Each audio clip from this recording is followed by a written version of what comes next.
सगळी सुख राधा काकूच्या पायाशी होती. तिच्या हातात गळ्यात मुलांनी दागिने केले. राधा म्हणायची, पण आता मी कुठे मिरवणार, तुम्हीच घाला, तुमची वय आहेत हौसमौस करण्याची. पण लेक सुना मुलं हट्ट करायची. आता राधाचा पण रंग उजळला होता. डोळ्यात तकाकी आली होती.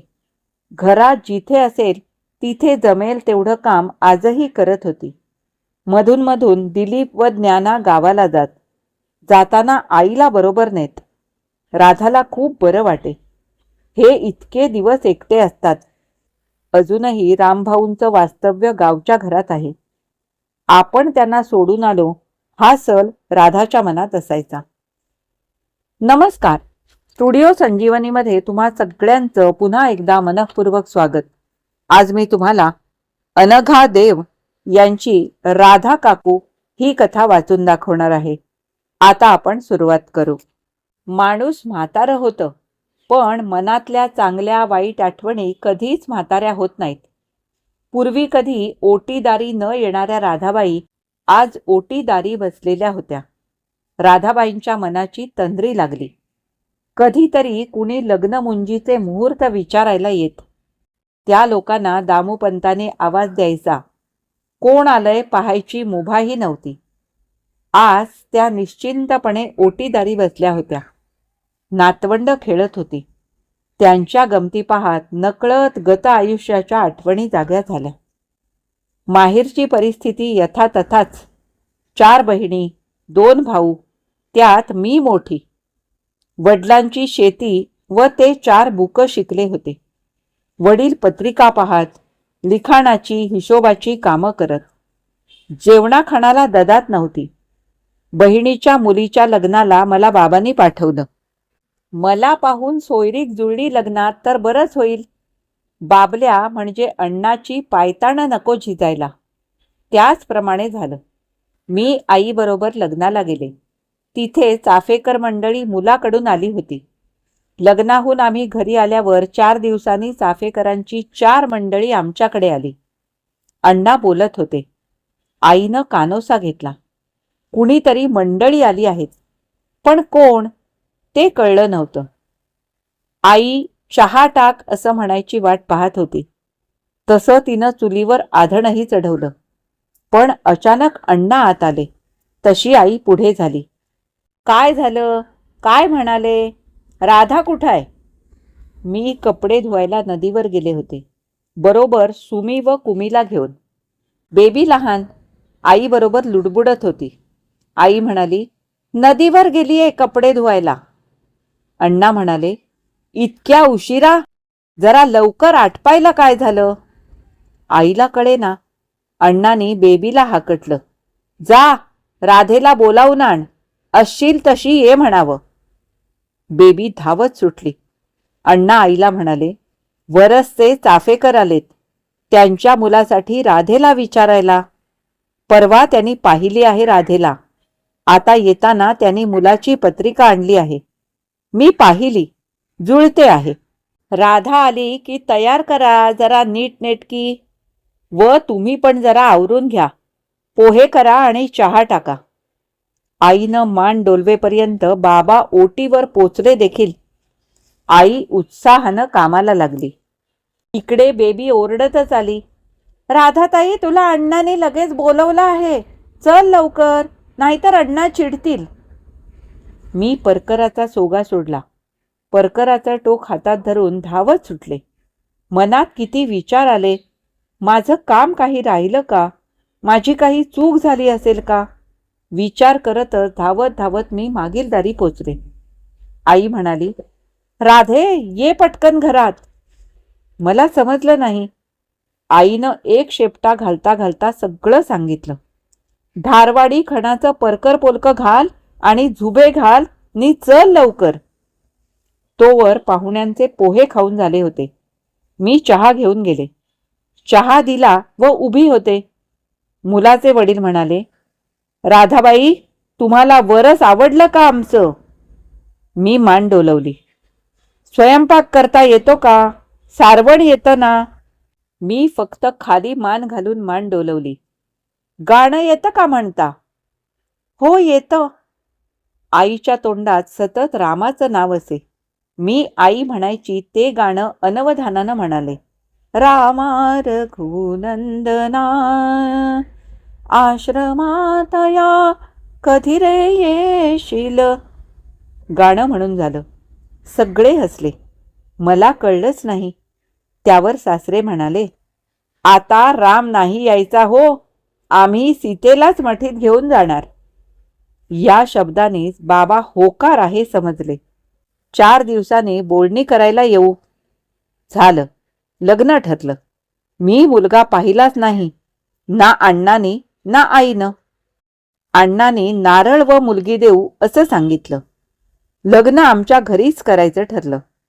आई अण्णांनी जमेल तशी तयारी केली. चाफेकरांची पण परिस्थिती आमच्यापेक्षा फार काही चांगली नव्हती. आल्यापासून सासूबाईंनी कामं वाटून दिली. एक दीर लहान व वंस होत्या. त्या दिसायला यथातथाच होत्या. आजे सासूबाई, आजे सासरे, आम्ही दोघं, सासू सासरे, दीर, वंस व दारातला गडी. 10 माणसांचा स्वयंपाक. घर पण मोठं होतं. त्यावेळी पैरी म्हणजे मोलकरीण ठेवायची प्रथा नव्हती. सगळी कामं करायची. वंसांचा मूड असेल तर त्या कपडे धुवायला मदत करायच्या, नाहीतर मी एकटीच. विहिरीचं पाणी शेंदून कपडे धुवायची. त्याचवेळी सुमी कुमीची आठवण यायची. 9 वारी लुगडी 3, धोतर. कपडे धुताना कंबर मोडायची. त्यात गुरांना पाणी शेंदून पाजायचं. अंगण आडणं, लाकडं खोपीतली आणून देणं, नारळी पोफडीला पाणी घालणं. दिवस कधी सरायचा कळायचंच नाही. आईची आठवण येई, पण जाता येत नसे, बोलता येत नसे. जीव थकून जाई. नाही म्हणायला गेल्या वर्षी नहाण आलं म्हणून जरा आईकडे जायला मिळालं. कामापासून सुटका झाली. येऊ नयेच इकडे वाटत होतं. इकडून सांगावा आला तशी माझी मोठ बांधली. आई खूप रडली. मी येताना म्हणाली, तुझ्या पण आयुष्यात अशीच तोंड मिळवणी. मला काही कळलं नाही त्यावेळी, पण आत्ता कळतोय त्याचा अर्थ. मला वेळी दिवस गेले नि सासूबाई म्हणाल्या, आता दिराचं म्हणजे लक्ष्मणचं लग्न करू. मोठ्या सुनबाई जातील. माझ्या दिमतीला नको का कुणी? झालं. लग्न ठरवलं. मला 7वा महिना. जीव मेटाकुटीला यायचा. खूप काम पडायचं. सासूबाई म्हणाल्या, लग्न झालं की जा आईकडे. मला झेपतच नव्हतं. लग्नाच्या निमित्तानं गोडधोड पदार्थ होत, पण माझ्यापर्यंत येतच नसत. एकदा हे रात्री म्हणाले, आजचा शिरा छान झाला होता. मी म्हणाले, झाला असेल, मला नाही माहीत. अगं तू केलास ना, मग नाही खाल्लास? मी काहीच बोलले नाही. दुसऱ्या दिवशी जेवताना यांनी साखर भात जरा जास्तच घेतला व पानात टाकला. उठताना म्हणाले, माझं पान राधाला दे. मला तेव्हा समजलं, मुंजीनंतर आईनं मुलाचं उष्ट का खायचं नाही. अन्न वाया पण घालवायचं नाही, म्हणून त्या ताटातला साखर भात माझ्यापर्यंत आला. त्यावेळी प्रेमाची जाणीव झाली. लग्न लागलं. दुसऱ्या दिवशी पूजा होती. मी उठले. तोच मला चक्कर करत होती. मी बोलले नाही. कामाला लागले. पूजेची तयारी केली. पण मला कसं तरीच होत होतं. बोलण्याची मुभा नव्हती. जेमतेम जेवणं झाली सगळ्यांची. माझं जेवण बाकीच होतं. माझं पोट दुखायला लागलं. सहन होईना. शेवटी सासूबाईंना सांगितलं. त्या घाबरल्या. गावच्या सुईणीला बोलवलं. ती येईपर्यंत ज्ञानाचा जन्म 7व्या महिन्यात झाला. मुलगा झाला म्हणून आनंद झाला, पण लवकर झाल्यानं ज्ञाना अशक्त होता. सासूबाईंची कटकट सुरू झाली. पहिलं बाळंतपण माहेरी असतं. बया आधीच झाली. आता आम्हालाच करावं लागेल. सोयर संपलं तशी आई व अण्णा आले. मला व ज्ञानाला घेऊन गेले. तेव्हा खरं बाळंतपण सुरू झालं. वंस मोठ्या झाल्या. दिसायला यथातथा व सावळ्या असल्यानं लग्नासाठी मागणी येईना. सासूबाई काळजीत पडल्या. 2 वर्ष झाली, जुळत नव्हतं. मग पंदेरचं एक स्थळ आलं. तसे पैसेवाले, पंदेरचे इनामदार. स्थळ उत्तम होतं, पण मुलगा बीजवर होता. सासऱ्यांनी लग्नाला होकार दिला. म्हणाले, सगळं आहे, छान राहशील राणीसारखी. वंस काही बोलल्या नाहीत. त्या दिवशी वहिनी म्हणून गळ्यात पडल्या व खूप रडल्या. सासूबाईंना स्थळ चांगलं वाटलं, पण बीजवर ही गोष्ट खटकतच होती. लक्ष्मण भाऊजींची बायको पुष्पा जाऊ गप्पच होती. तीही काही बोलू शकली नाही. झालं, लग्न झालं. वंस सासरी गेल्या. त्यानंतर जाऊबाईंचं बाळणपण झालं. नंतर माझं दुसरं बाळणपण झालं. सोयरात आराम मिळायचा, पण त्यानंतर पुष्पाचं बाळणपण. त्यात मध्ये एकदम वंस बाळणपणाला आल्या. त्यांचा काय रुबाब! छान साड्या, पोचवायला बग्गी, खूप अप्रूप वाटायचं. पण त्याही छान वागायच्या. येताना आम्हाला दोघींनाही रेशीम खण आणायच्या. जावेची 4 व माझी 4 मुलं एकत्र असायची. काही हेवा दावा नाही. एक जण सगळ्यांना एक दिवस आंघोळ घालणार व एकीनं सकाळची न्याहारी करायची. अशी कामं वाटून घेतली. सासू सासरे गेले. घराचे हिस्से भाऊजींनी करायला लावले. मी व पुष्पा खूप रडलो. मुलं पण बिचारी कासावीस झाली. पण आम्ही एकमेकींना विचारून असायचो. मी मुलांना खूप हट्टानं शिकवायचं ठरवलं. मुलं थोडी मोठी झाली. शेजारच्या वाडीत खेळायला जाऊ लागली. शेजारी आमच्या देसाई, बडी आसामी. त्यांचं कोकणी वस्तूंचं दुकान. दिमतीला माणसं. मुलांना चांगले चुंगले कपडे. त्यांचंही एकत्र कुटुंब होतं. आमची परिस्थिती काही सुधारत नव्हती. त्यात वाटण्या झाल्या. शेतीला पैरी लागत. मजुरी परवडत नव्हती. कसं तरी भागत होतं. दिवाळीचा दिवस होता. मी जमेल तसं थोडं थोडं केलं होतं. मुलांना कपडे घेणं शक्य झालं नाही, पण त्यावेळी एक पद्धत होती म्हणायची. एक कपडा अंगाला आणि एक दांडीला. तसंच होतं. देसाईंची मुलं फटाके लावत म्हणून आमची मुलं तिकडे गेली. देसाई काकू खूप नटल्या होत्या. मुलं त्यांना पाहून थबकली. म्हणाली, काकू किती छान दिसताय, आज काय आहे तुमच्याकडे? तेवढ्यात देसाई मोठे काका म्हणाले, रोज वसुलीला मी जातो, आज काकू वसुली करणार आहे. मुलांना कळलंच नाही. म्हणजे काय? मुलांनी विचारलं. काकू म्हणाल्या, आज दिवाळीचा पाडवा. आज पत्नीनं पतीला ओवाळायचं असतं व छानशी भेट पतीला द्यायची असते. काकू, आम्ही पाहू का तुम्ही कसं ओवाळता मोठ्या काकांना ते? त्या हो म्हणाल्या. काकूने चंदनी पाटाभोवती सुबक रांगोळी काढून काकांना पाटावर बसवलं. चांदीच्या तपकात सुरेख तयारी करून ओवाळलं व पेढा भरवला. मुलांना खूप गंमत वाटली या सगळ्याची. काकांनी ओवाळणीत मानाचे पैसे ठेवले व एक पैठणी रंगाची काठपदराची साडी दिली. मुलांना हे सगळं नवीन होतं. मुलं घरी आली. यांना रामभाऊ असं गावात म्हणत असत, म्हणून मुलं भाऊ म्हणू लागली होती. भाऊ, आज आई तुम्हाला ओवाळेल, तुम्ही पण आईला लुगडं द्या. हे म्हणाले, हे काय नवीन? माझ्या लक्षात आलं, पण कुठून आणणार लुगड्याला पैसे? आतापर्यंत वंस त्यांची लुगडी इकडे पाठवत, तीच मी नेसत असे. नाही म्हणायला आईनं आमच्या घरातलं धाकट्या भावाचं शेवटचं लग्न म्हणून मोठ्या जावयाचा मान करताना मोठ्या मुलीच्या मानाचं मला लुगडं घेतलं होतं. नाहीतर कुमीचं, सुमीचं व दादाचं लग्न झालं, पण खणा नारळानं ओटी यापुढे काही मजल गेली नाही. आड्यातच नाही तर पोभरात कुठून येणार? भाऊ आईला लुगडं घेण्याचं म्हणत नाहीत म्हणून मुलं हिरमुसली होती.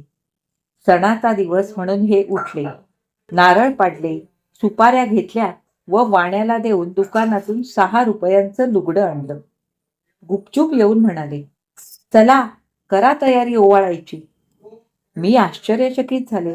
मुलं खुश झाली. मी देवाजवळ दिवा लावला. यांना उभ्या आयुष्यात पहिल्यांदा ओवाळलं.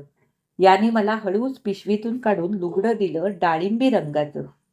त्याचे हिरवे काठ, माझा आवडता रंग.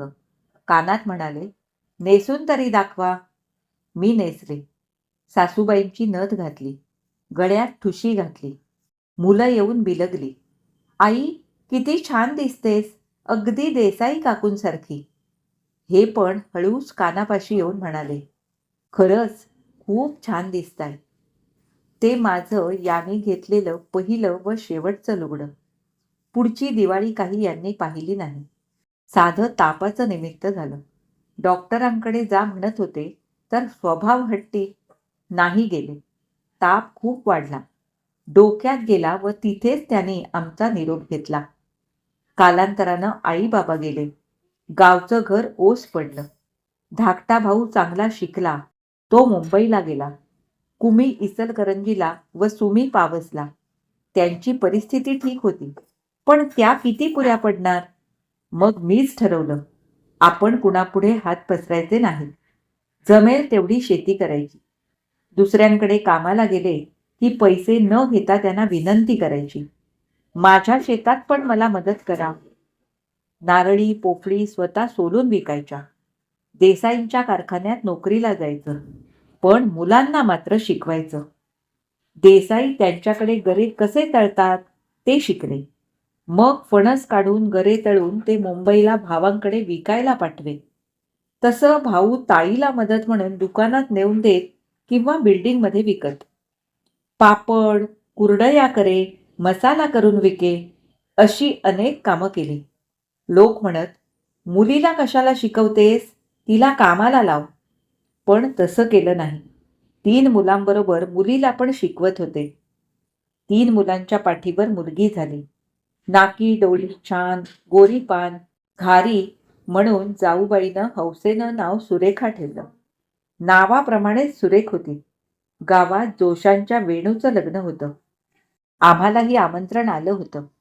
मी कामाला मदतीला जात असे, पण हे गेल्यापासून सण समारंभ लग्न मुंजीत मी कधीच गेले नाही.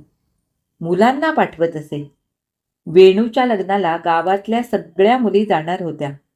सुरेखाला पण जायचं होतं, पण लग्नाला जायचं तर चांगला परकर पोलका नको का. मुलांना ब्राह्मण म्हणून जेवायला लोक बोलवायचे व त्यांना शर्ट पॅन्ट द्यायचे. लोक मदत करायचे, पण सुरेखाकडे कपडे नव्हते. 2 दिवसावर लग्न आलं. ती हिरमुसली होती, पण रागावली नव्हती. लक्षात आलं, सुरेखा का नाराज आहे.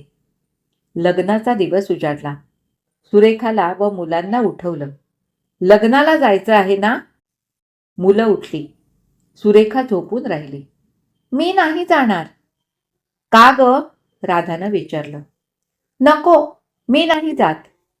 राधानं तिला बळेच उठवलं व आवरायला सांगितलं. ती कुरबुरत उठली. कधी आईचा अपमान तिनं केला नाही. ती आंघोळीला आत गेली. मी ओरडतच बाहेर आली. आई, हे काय, किती छान, माझ्यासाठी. हो, लग्नाला जाणार आहे ना ग माझी सुरेखा. सुरेख नको का दिसायला.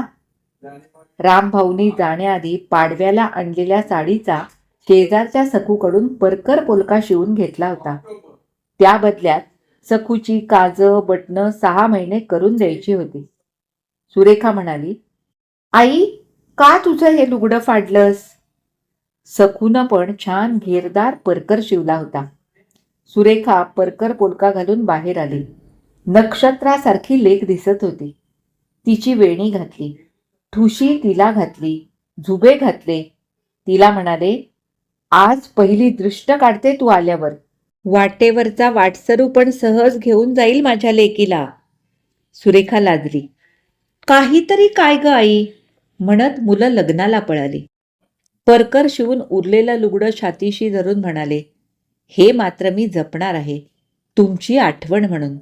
पण पाहिलीत का, आपली लेक किती छान दिसते आहे, अगदी तुमच्यासारखी. ती अगदी तुमच्यावर गेलीये. असं म्हणत लुगडं कवटाळून आवंढा गेला व लागले कामाला. मुलांना पण परिस्थितीची जाणीव होतीच, म्हणून अभ्यास सांभाळून जोशाना खानावळीसाठी लागणाऱ्या डाळिंब्या सोडण्याचं काम पण करत. डोळ्यातून पाणी आत्ताही थांबत नव्हतं. एकदा अतिश्रमामुळे राधाला ताप येत होता. घरगुती उपायही झाले. 5-6 दिवस ताप काही हटला नाही. कसं तरी मुलांना खायला करून राधा जमिनीवर अंग टाकत असे. गेली कित्येक वर्ष तिच्या वाट्याला अन्न नसायचंच. मुलांना देसाई काकूंकडे खाणं झालंय, मला नकोय सांगून पाण्याचा ग्लास संपवून रिकाम्या पोटी कितीतरी वेळा झोपत असे. आज सकाळी मुलं शाळेत गेली. जेवायला घरी येणार, पण मऊ भात करण्याइतके पण तांदूळ घरात नव्हते. ताप अंगात, पण मुलांना काय देऊ आल्यावर, म्हणून झोप येत नव्हती.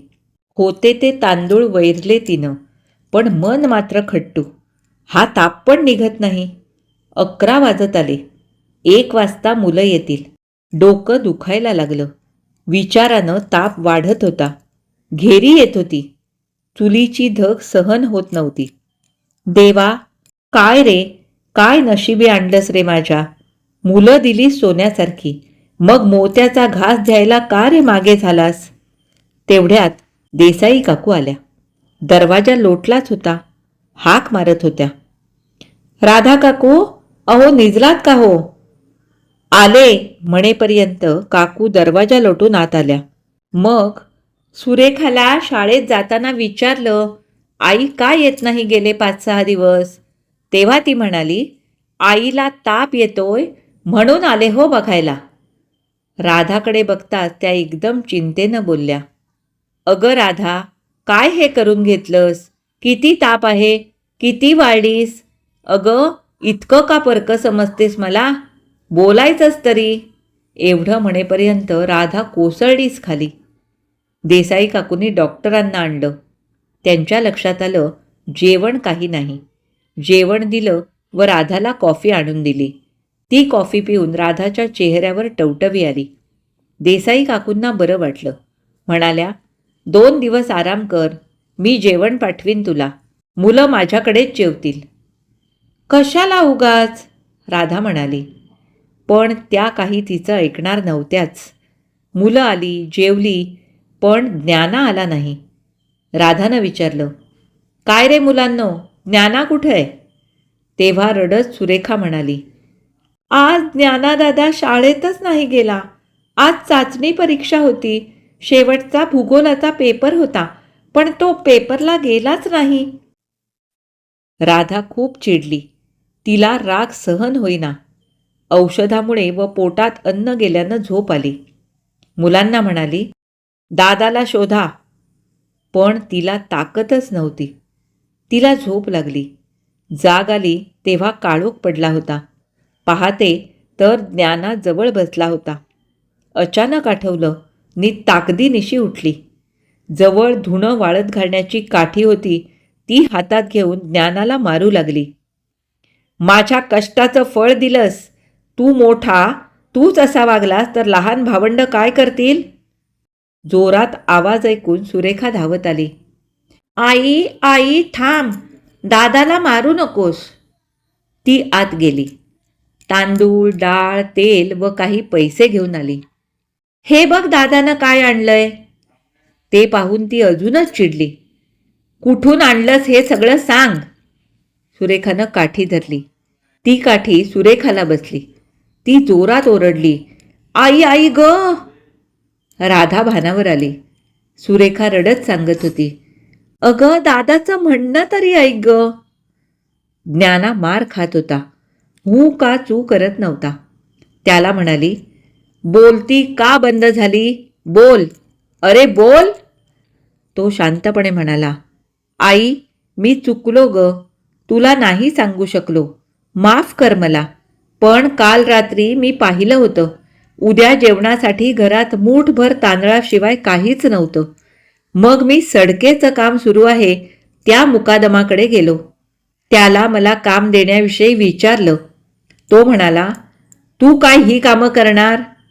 मी म्हणालो, एक डाव देऊन बघा, मी करेन. तो म्हणाला, प्रत्येक मजुराला देतो त्याच्या अर्धा पगार मी तुला देईन. मी चालेल म्हणालो. तुला डॉक्टरांची गरज होती, औषध हवं होतं, त्यासाठी पोटात पण काहीतरी नको का. म्हणून मी शाळेत न जाता तिकडे गेलो. दिवसभर काम केलं. त्यानं मला सगळे पैसे दिले. तो म्हणाला, खूप काम केलंस. बक्षीस म्हणून सगळी 1 दिवसाची मजुरी मला दिली. घरी येताना मग हे घेऊन आलो. त्याआधी शाळेच्या बाईंकडे गेलो. मी का आलो नाही हे त्यांना सांगितलं. त्या माझी उद्या परीक्षा घ्यायला तयार आहेत. आई, मी खरं सांगतो, मी पेपर देईन उद्या. माझा अभ्यास झालाय. राधा ज्ञानाकडे पाहत राहिली. त्याला ओढून छातीशी धरलं व म्हणाली, ज्ञाना, बाळा, खूप मोठा झालास रे. मला माफ कर बाळा. मी तुला मारलं, विचारच केला नाही. माझी मुलं चुकीची कशी वागतील. तिनं आवंढा गिळला व स्वयंपाकाला लागली. सगळे जेवायला बसले. ज्ञाना न जेवता तसाच भात गार होण्याची वाट पाहत होता. तिला वाटलं अजून तो तिच्यावर रागावला आहे. ती म्हणाली, ज्ञाना, जेवणावर नको रागावूस, माफ कर मला. ज्ञाना रडायला लागला. आई, नको असं म्हणूस, माफ कर मला, मला त्रास होतो. सुरेखानं आमटी भात त्याच्या पानात कालवला व त्याला भरवू लागली. तेव्हा राधाचं लक्ष त्याच्या हाताकडे गेलं. दगड घमेली उचलून हाताला फोड आले होते. तळपायाला काचा पडल्या होत्या. राधा खूप व्याकुळ झाली. ज्ञाना, अरे बोलला पण नाहीस. काय माझ्या कोवळ्या पोराला लागलंय. तू उद्या पेपर कसा लिहिणार. ज्ञाना शांतपणे म्हणाला, काय ग आई, तू तिखट कुटतेस तेव्हा तुझ्या हाताला फोड येतात. तू त्याच हातानं पापड लाटतेस, भाकरी भाजतेस, पाणी भरतेस, सारवण काढतेस, अनेक कामं करतेस. हू का चू करत नाहीस. मग मला पेपरच लिहायचा आहे ना. मी तुझाच मुलगा आहे. तेवढं तरी मी नक्कीच करू शकतो. राधा सुरेखाच्या हातातलं ताट घेऊन ज्ञानाला स्वतः भरवू लागली व आवंढा गिळला.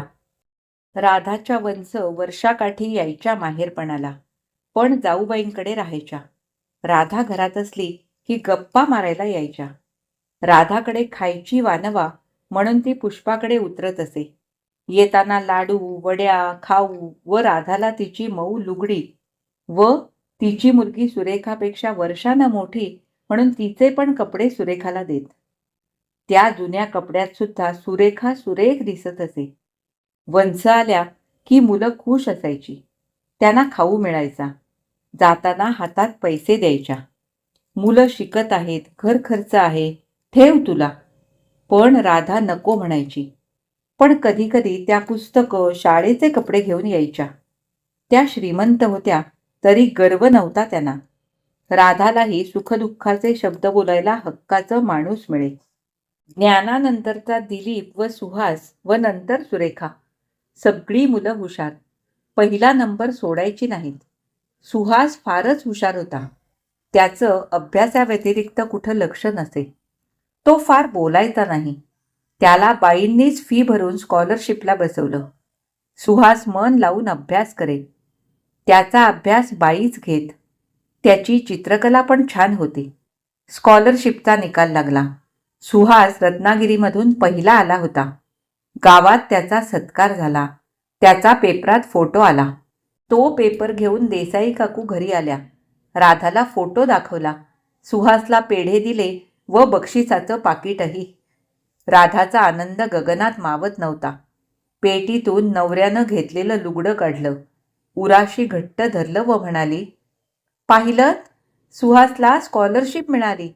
तुम्ही असतात तर खुश झाला असतात. रामाजवळ पेढे ठेवले. किती वर्ष रामाला असा नैवेद्य मिळाला नव्हता. मुलांचं तोंड गोड केलं. रामराया, माझा राम गेला मला सोडून, पण माझी तुझ्यावरच रे बाबा मदार. तूच आवर, तूच सावर, तूच मारणार व तारणार पण तूच. असं म्हणत नमस्कार केला. आवंढा गिळला. कामाला लागली. सुहासला 7वीची पण स्कॉलरशिप मिळाली होती. ज्ञानानं उत्तम मार्क मिळवून व शिक्षण पूर्ण करून नोकरीसाठी परीक्षाही दिल्या. मुंबईच्या बँकेत त्याला नोकरी मिळाली. राधा चिंतेत पडली. मुंबईला जायला, तिथे जम बसेपर्यंत राहायला पैसे नव्हते. पण थोड्या पैशांची गरज होती. कधीही मागितले नव्हते पैसे कुणाकडे. पण नोकरीचा प्रश्न. त्यावर ज्ञानाचं आयुष्य उभं राहणार होतं म्हणून धीर करून ती देसाई काकूंकडे गेली. खरं तर राधाला कसं तरी वाटत होतं. त्यांचा विनोद व ज्ञाना परीक्षेत पास झाले. मुलाखती पण झाल्या. ज्ञानाला पत्र आलं, पण अजून विनोदला आलं नव्हतं. पण तरी धीर करून ती देसाई काकूंना म्हणाली, मुंबईला ज्ञानाला बँकेत नोकरीला बोलवलं आहे.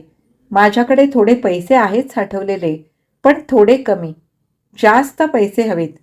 तिकिटाचा खर्च व थोडे जवळ असावेत. देसाई काकू हसल्या, आत गेल्या व एक बटवा घेऊन आल्या व तो राधाला दिला. राधा पाहतच राहिली. त्या म्हणाल्या, बघ उघडून. त्यात खूप पैसे होते. राधा म्हणाली, काकू एवढे नकोत पैसे, थोडेच द्या. सुहासचा पहिला पगार झाला की मी परत देईन तुम्हाला. त्या हसल्याने म्हणाल्या, अगं राधा, हे तुझेच पैसे आहेत. तू इतकी वर्ष आमच्याकडे काम करतेस. पहिली ठरलेली कामं करून निघून जातात. तू 4 कामं वरची पण करतेस नेहमीच, ती सुद्धा आपलं समजून. दुकानासाठी सुद्धा तुझी खूप मदत होते. म्हणून पैराला मजुरी जी असायची ती मी तुला द्यायचे. पण वरच्या कामाचे पैसे मी यात ठेवत असे. ते इतके साठलेत. मुंबई म्हणजे एक गाव नाही, खूप मोठं आहे. ती काकूच्या पाया पडत म्हणाली, ताईसारखं प्रेम दिलं हो तुम्ही मला. माझ्या दुःखाचे सुखाचे एकमेव साक्षीदार आहात तुम्ही. काकूंनी भावाच्या मुलांसाठी दारातल्या नारळाच्या वड्या केल्या.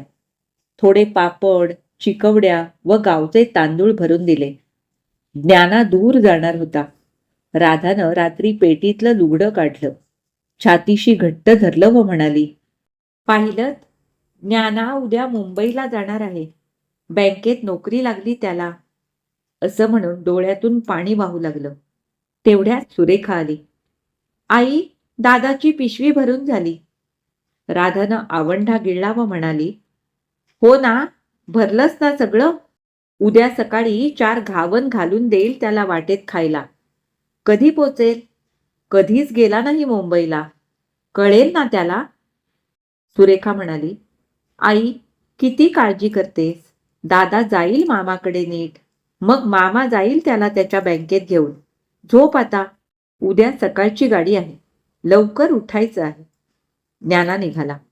राधानं रामाजवळ दिवा लावला. तू जा माझ्या ज्ञानाबरोबर, मी राहीन इथे, असं म्हणाली. ज्ञानानं नमस्कार केला. आईला मिठी मारली. कधी नव्हे तर राधा गाडीवर सोडायला गेली. गाडी दिसेपर्यंत हात करत राहिली. 5 वाजता देसाईंच्या दुकानातून निरोप आला. ज्ञाना पोचला नीट. परवा सुहासनं गंमतच केली. आई, डोळे मीट.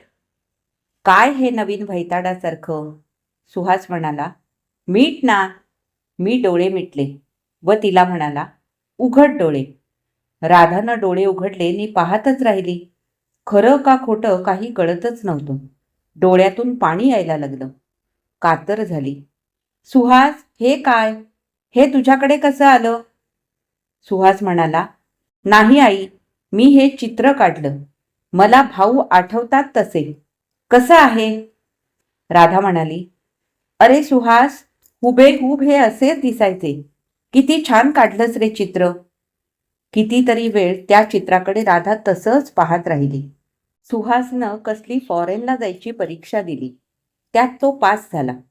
ज्ञानानं त्याला लोन काढून मदत केली जायला.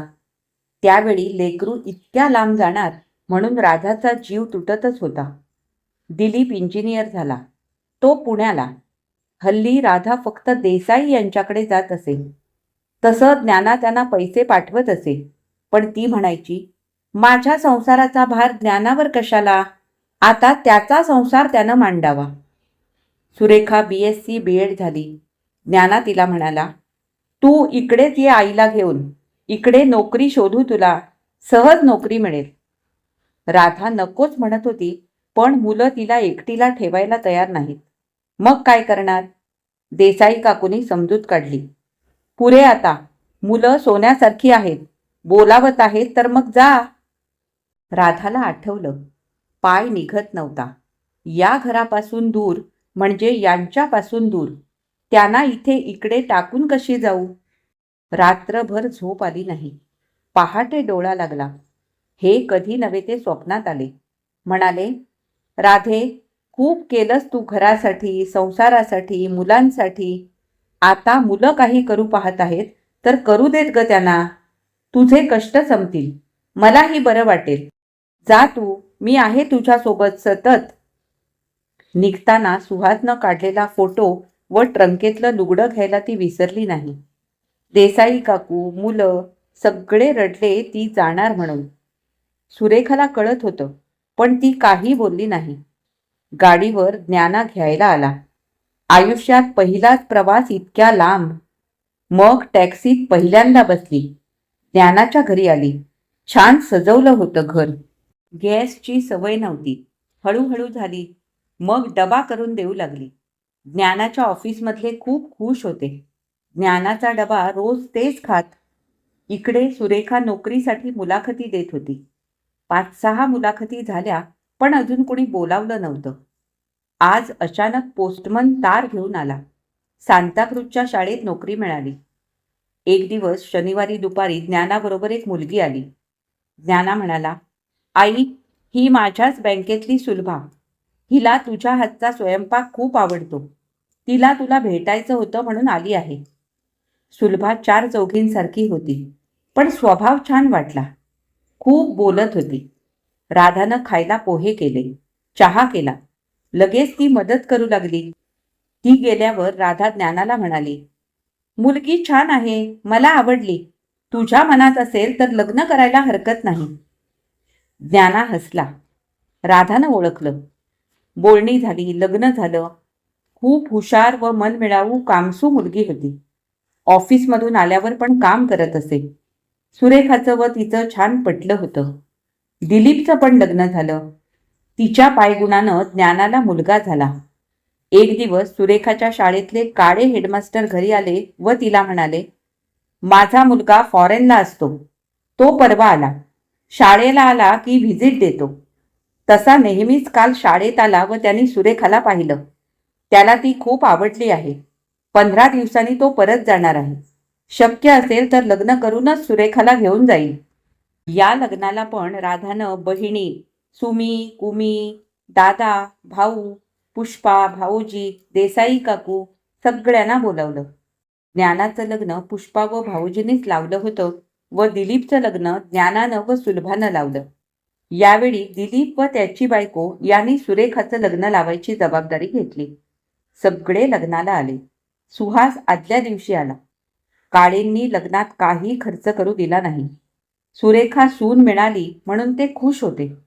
बहिणी, भाऊ, जाऊ, दिरांनी व देसाई काकूंनी तोंडभर कौतुक केलं. राधाच्या कष्टाचं चीज झालं. पाठोपाठ 8 दिवसांनी सुहास गेला. त्यालाही बजावलं, लग्न लवकर कर. ज्ञानाला 2 मुलगे व दिलीपला पहिली मुलगी व दुसरा मुलगा अशी 2 मुलं होती. 3 वर्षांनी सुहास आला. त्याच्याजवळ अमेरिकेत राहणारी त्याच्याबरोबर काम करणारी मुलगी त्याला पसंत होती. दोघं इंडियात आले. लग्न लागलं. सुरेखा पण आली होती त्यावेळी. राधा नाही म्हणत असताना घेऊन गेली बरोबर. सुरेखाचं घर मोठं, बाजूला बगीचा, गाडी. तीही नोकरी करत होती. नवऱ्याला उत्तम पगार. रामाला कुशल मंगल. आज रामनवमी. दारात मोगरा फुलला होता. राधानं छान हार केले व घातले तिच्या रामसीतेला. शिऱ्याचा नैवेद्य दाखवला. 2 दिवसात सुरेखाचा फोन नव्हता. ज्ञानाची मुलं व पुष्पाची नातवंड अंगणात खेळत होती. कधी नव्हे तर आज ती ओटीदारी बसली होती. मुलं खेळत होती. स्वतःची मुलं खेळलेली कधी पाहिली नव्हती, पण नातवंडांना खेळताना पाहून सुखावली होती आणि आज सगळ्या गतकाळातल्या आठवणी जाग्या झाल्या व तिची जंत्री लागली. किती वेळ ती तिथे बसून होती माहीत नाही, पण अचानक ज्ञानाचा धाकटा मुलगा आला. आजी, आजी, अगं कुठे पाहते? आत्याचा फोन आला आहे, व्हिडिओ कॉल आहे, यात पहा. तिनं पाहिलं. सुरेखा होती. तिच्याजवळ बाळ होतं. ती म्हणाली, आई, अगं ऐकतेस ना, तुला नाच झाली. कशी आहेस तू व बाळ? नाव पण ठेवलं. आता घरी जाईन उद्या. अगं डोक्याला रुमाल बांध, उगाच फिरू नकोस.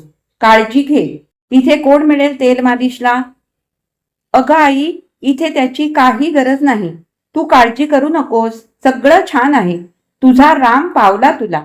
राधा म्हणाली, आता सगळ्या जबाबदाऱ्या तुमच्या मागे मी पार पाडल्या. आता मोकळी झाले मरायला. असं म्हणते तोच ज्ञाना व सुनबाई आले. ही बातमी ऐकून खुश झाले. देसाई काकूंना आपण ज्ञाना बातमी सांगून आला. त्या म्हणाल्या, तुझ्या आईची खरी श्रद्धा बघ, राम पावला तिला. हल्ली राधा रात्री जेवतच नसे, तरी पण सुनबाई रात्री झोपताना दूध प्यायला लावत असे. मुलांची जेवणं झाली, झाकपाक झाली, सगळे झोपायला गेले. राधाला खूप वेळ झोप येत नव्हती. कधी रामाचा जप करता करता डोळा लागला कळलंच नाही. सगळी सुख पायाशी होती. आईच्या हातात गळ्यात मुलांनी दागिने केले. सगळ्यांनी मिळून पाटल्या बांगड्या एकदाणी, अगदी देसाई काकूंची होती ना 3 पदरी तशी. राधा म्हणायची, पण आता मी कुठे मिरवणार? तुम्हीच घाला. तुमची वय आहेत हौसमौस करण्याची. पण लेक सुना मुलं हट्ट करायची. आता राधाचा पण रंग उजळला होता. डोळ्यात तकाकी आली होती. घरात जिथे असेल तिथे जमेल तेवढं काम आजही करत होती. सुहासला पण मुलगा झाला. मधून मधून दिलीप व ज्ञाना गावाला जाताना आईला बरोबर नेत. राधाला खूप बरं वाटे. हे इतके दिवस एकटे असतात. अजूनही रामभाऊंचं वास्तव्य गावच्या घरात आहे. आपण त्यांना सोडून आलो ही सल राधाच्या मनात असायची. सध्या ज्ञानाच्या मुलाचं 10वीचं वर्ष म्हणून राधा ज्ञानाकडेच होती. सून व ज्ञाना बँकेत, छोटा 8वीला. मग जरा आपण घरात असले की वचक राहतो म्हणून राधा ज्ञानाकडेच होती. सप्टेंबर महिना, गणपती आले. राधा सांगत होती तिच्या रामाला, सगळीकडे गणपती आले, आता गौरी पण येतील. माझ्या सुरेखाच्या घरी येऊ दे कुणीतरी, मग मी आपली येईन तुझ्या पायाशी. राधाला आठवलं, देसाई काकूंसाठी पुष्पासाठी काही भेटवस्तू व खाऊ घेतला व गावाला आली. येताना त्यांचा फोटो व पातळ विसरली नव्हती. ओटीवर फोटो लावला, पहिला होता तिथेच. काकूंची भेट घेतली. पुष्पाही थकली होती. तीही मुलं सुना नातवंडात रमली होती. भाऊजी जरा अशक्तच वाटले. वयही झालं होतं म्हणा त्यांचं, पण बाकी सर्व कुशमंगल. सुलभा व ज्ञाना उठले. आई सकाळी उठून चहा, सारवण, रांगोळी, फुलं आणून पूजा करते. अजून उठली का नाही? सुलभा म्हणाली, आताशी रात्री लवकर झोप येत नाही, आता डोळा लागला असेल. तिनं चहा केला. राधा जवळ आली. राधा शांत झोपली होती. आज ती खूप तेजस्वी व तृप्त दिसत होती. हाक मारली तरी उठली नाही. ज्ञाना आला. त्यानं पाहिलं, आईनं छातीवर डाळिंबी रंगाचं लुगडं ठेवलं होतं. जपमाळ हातातच होती. ही राधा धारा होऊन समुद्राला मिळाली होती. खूप तृप्त, शांत, सुखी व तेजस्वी दिसत होती. ज्ञाना ओरडलाच, सुलभा, आई आपल्याला सोडून गेली, तिच्या दोन्ही रामांच्या सेवेत. देसाई काकू आल्या. तिच्याजवळ जाऊन म्हणाल्या, राधा काकू, तुझी इच्छा पूर्ण झाली. आई बाबांनी दिली तिथेच तू गेलीस, रामभाऊंच्या समवेत. तू धन्य आहेस. तुझ्या इतकी पुण्यवान आई मी नाही पाहिली. कधीही तुझं पाऊल चुकलं नाही.